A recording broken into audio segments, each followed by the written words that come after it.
What if I told you that Rome did not conquer the world because it had the biggest armies or the strongest warriors?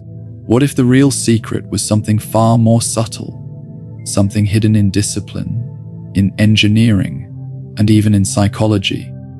Rome didn't just fight battles, it designed them, and the tactics it used were so effective that echoes of them can still be found in modern armies today.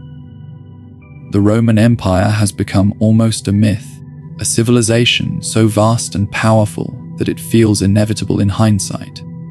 But the truth is, Rome's rise was anything but certain.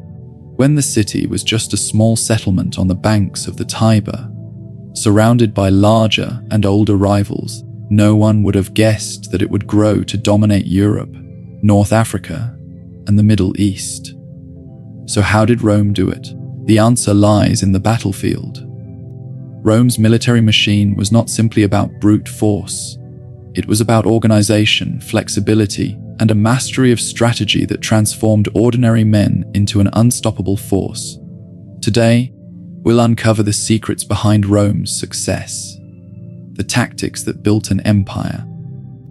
We'll explore how discipline within the legion turned soldiers into a living machine, how the Manipular Formation allowed Rome to outmaneuver even the most fearsome foes, how engineering and logistics gave the legions the power to fight anywhere, and how psychological warfare ensured that enemies often surrendered before a battle even began. By the end of this journey, you'll see how Rome's true genius was not just in conquering, but in creating a system of war that reshaped the ancient world. When people imagine ancient battles, they often picture chaos warriors painted for war, charging recklessly into the fray with raw fury. The Romans, however, fought with a very different philosophy.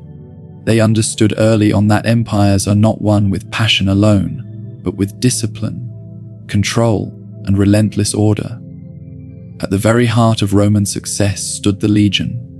The legion was far more than an army unit. It was a living organism, structured with layers of command that ensured every man knew his role. Unlike many of Rome's rivals, who relied on a single heroic leader or an overwhelming rush of manpower, the Romans trusted in a system. A legion consisted of roughly 5,000 soldiers, but what made it extraordinary wasn't the number. It was the fact that these 5,000 moved as if they were a single entity, each soldier trained not only to fight individually, but to maintain formation under pressure, to hold the line even when comrades fell beside them. This emphasis on discipline began long before battle. Roman soldiers endured rigorous training that conditioned them to obey orders without hesitation. They marched incredible distances in full gear, practiced building fortified camps in record time, and drilled endlessly in formation.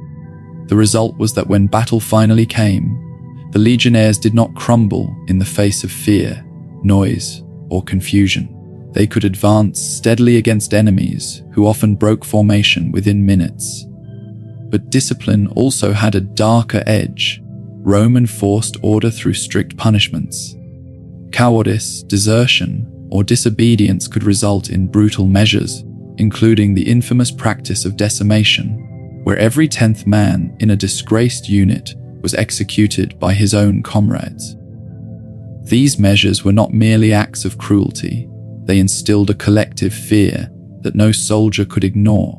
To disobey the legion was not just to risk death from the enemy, but to face the unforgiving hand of Rome itself. What made the legion remarkable was its adaptability. While the structure remained consistent, commanders could reorganize legions to suit different campaigns, from the forests of Germania to the deserts of the East. This meant Rome could project military power across vast, diverse landscapes without losing cohesion. Other ancient powers fielded large armies, but they often crumbled once their formation broke. The Romans thrived precisely because their soldiers could reform, regroup, and press forward in unison. The legion became Rome's greatest symbol of authority, not just a fighting force, but a mobile embodiment of the empire itself. Wherever legions marched, they brought with them the order, discipline, and sheer inevitability of Roman expansion. For centuries, Mediterranean warfare was dominated by the Greek phalanx, a solid wall of spears, shields, and men packed shoulder to shoulder. It was a powerful formation, capable of crushing opponents head-on with sheer force. But the phalanx had a weakness: it was rigid. Once engaged, it could not easily turn, bend, or adapt to broken terrain. Rome recognized this flaw and crafted something revolutionary: the Manipular Formation. The Manipular system was the tactical backbone of the Roman Republic's rise to dominance. Instead of a single massive block of soldiers, the legion was divided into smaller units called maniples, typically composed of 120 men. These maniples were arranged in a checkerboard-like pattern across the battlefield, with gaps left intentionally between them. To an untrained eye, these gaps looked like weakness, but in reality, they were Rome's greatest strength. They allowed Roman soldiers to maneuver in ways no phalanx could. The Manipular system also cleverly accounted for experience. The front line consisted of the hastati, young men eager to prove themselves. Behind them stood the principes, more seasoned fighters in their prime. At the rear were the triarii, veterans hardened by years of campaigning. In battle, the hastati would engage first, testing the enemy's strength. If they faltered, they could retreat through the gaps to regroup, while the principes surged forward to take their place. If the fighting grew desperate, the triarii would step in, forming a last, unbreakable line. This tiered system not only preserved lives, but also created a constant rotation of fresh energy at the front, keeping the enemy under pressure. The genius of this system was its adaptability. Against enemies like the Samnites, who fought in rough mountainous terrain, maniples could move independently, shifting and reforming to match the contours of the battlefield. Against the phalanx of Paris of Epirus, the Manipular Formation exploited gaps and weaknesses, turning rigid order into vulnerability. Even Carthage's famed general Hannibal, though a master of tactics himself, had to constantly adjust his strategies to counter Rome's flexible maniples. Flexibility also allowed Rome to absorb setbacks without collapse. If one line broke, it did not spell disaster. Instead, another line stepped in. Soldiers trained not to panic, but to fall back with order, trusting that their comrades would hold firm. In this way, the Manipular system turned battles into games of endurance, where enemies grew wary long before the Romans did. The Manipular Formation symbolized Rome's genius for blending structure with adaptability. It was not just a new tactic, but a philosophy of warfare. That strength lies not only in force, but in the ability to bend without breaking, to yield without defeat, and to strike again when the moment was right. If the legion was Rome's sword, then Roman engineering was its shield, its backbone, and its silent companion. Rome did not simply fight wars, it built them. Behind every battlefield victory stood the practical genius of soldiers who were as much engineers as they were warriors. Other armies marched to war, the Romans constructed their path to it. One of the most remarkable feats was the road system. Roman roads were not merely dirt tracks, but meticulously built highways of stone and gravel, layered for durability and crowned for drainage. These roads allowed legions to march faster than any rival army. An enemy might think themselves safe 100 miles away, but the sight of the eagle standards on the horizon often came sooner than expected. "All roads lead to Rome" was not just a saying, it was the empire's logistical advantage carved into the landscape.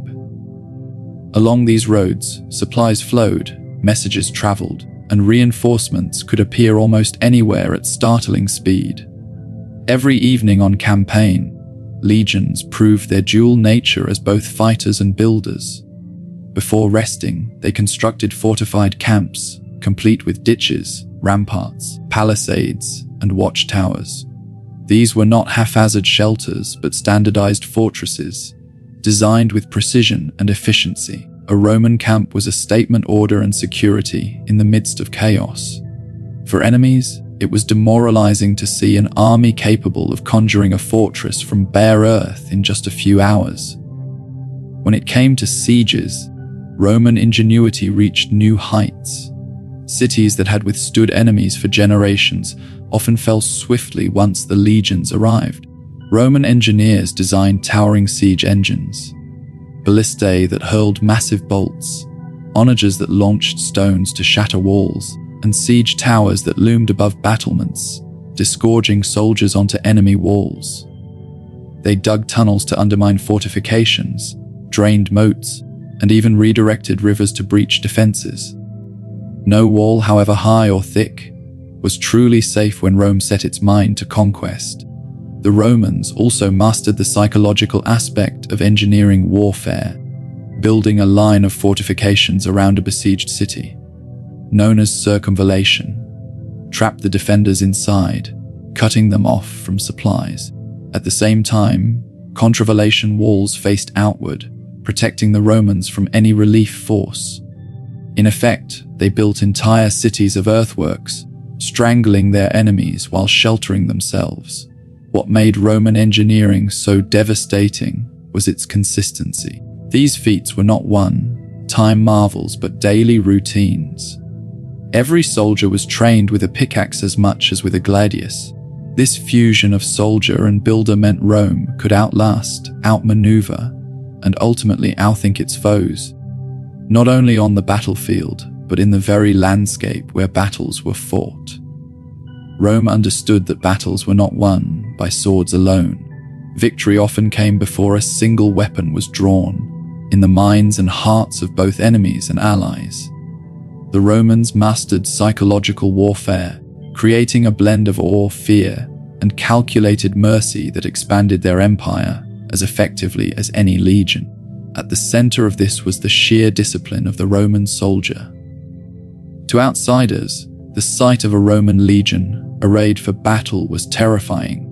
Rows of shields locked together in perfect formation, glinting helmets aligned with mechanical precision, the steady thud of marching boots.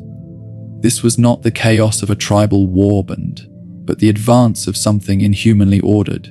Enemies often broke before contact, unnerved by the sight of men who moved and fought like parts of a single, relentless machine. Discipline, however, was maintained through methods as harsh as they were effective. The practice of decimation, where every 10th man in a disgraced unit was executed, created an atmosphere where failure was simply unthinkable. Whips, fines, and public humiliation reinforced a culture of obedience. To enemies, news of such practices was unsettling. How could they hope to defeat an army that feared its own commanders more than death in battle? Fear was only one side of Rome's psychological arsenal. Diplomacy was the other. Rome often offered defeated enemies a choice: resist and face annihilation, or submit and gain a measure of Roman protection, even citizenship. This policy created a curious mixture of dread and attraction. Some tribes and cities joined Rome willingly, hoping to share in its prosperity. Others, seeing Rome's ruthless treatment of rebels, chose submission rather than defiance. By combining terror with reward, Rome extended its influence without fighting every battle to the death. Public rituals and displays reinforced this aura of power. Triumphal processions paraded captured kings, treasures, and exotic animals through Rome, demonstrating to citizens and foreigners alike the futility of resistance. Executions of rebels were staged with deliberate spectacle, while survivors were spared in acts of clemency that seemed almost godlike in their mercy. Rome's enemies never knew which they would face: ruthless destruction or unexpected pardon, and that uncertainty bred hesitation. Even architecture played a role. Roman roads, aqueducts, and amphitheaters in conquered lands reminded subjects daily of who now ruled them. These were not only gifts of civilization, but also monuments to Roman dominance, quietly asserting resistance is futile, submission brings prosperity. Rome fought not just on fields of blood, but in the minds of men. By combining terror, discipline, and calculated generosity, the empire created an image of inevitability that crushed resistance long before swords clashed. The glory of Rome's battles is often told through clashing swords, thunderous charges, and the banners of legions held high. Yet behind the spectacle lay a quieter, less glamorous truth. Rome conquered the world not only with tactics and discipline, but with bread, boots, and the relentless machinery of supply. Logistics, the art of sustaining armies, was Rome's hidden power, the silent force that allowed conquest to endure. Armies, after all, march on their stomachs. A soldier without food, water, or shelter is not a fighter but a liability. Many of Rome's enemies struggled with this reality. Tribal warbands often relied on raiding or plundering local resources, which meant they had to fight quickly or risk starvation.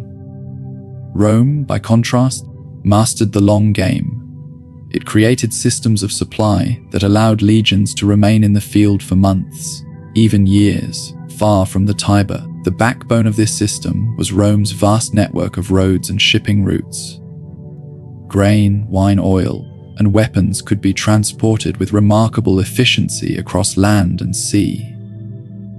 Supply depots and granaries were established in conquered territories, ensuring reserves were always available.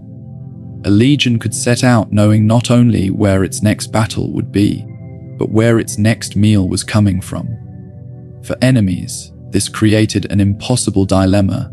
While their forces weakened with every passing week, the Roman soldier remained fed, armored, and ready. Organization was key. Roman armies traveled with entire corps of specialists, quartermasters, engineers, blacksmiths, medical staff, and even clerks who recorded rations and expenses with bureaucratic precision.